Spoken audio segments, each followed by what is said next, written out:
So why might this approach of having a lot of different exercises that you're working through each day, why might this approach be actually bad for you and why might it hold you back from seeing the results that you wanted?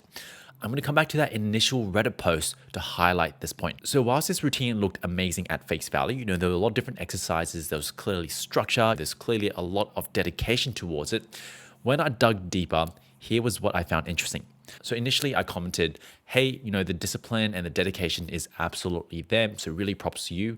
Do you mind sharing a bit more about what your challenges are? To which they replied, you raise a great point. My main challenge at this point is I don't know if what I'm doing is correct.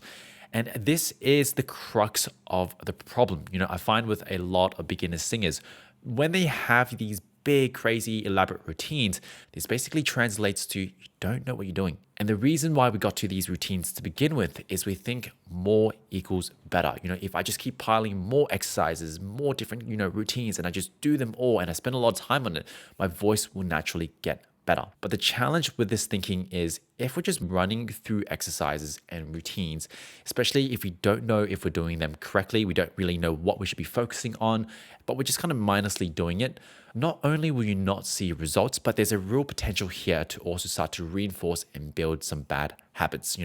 I've personally experienced this. I personally coach a lot of singers who have come to me after years of, doing this kind of work and building those bad habits.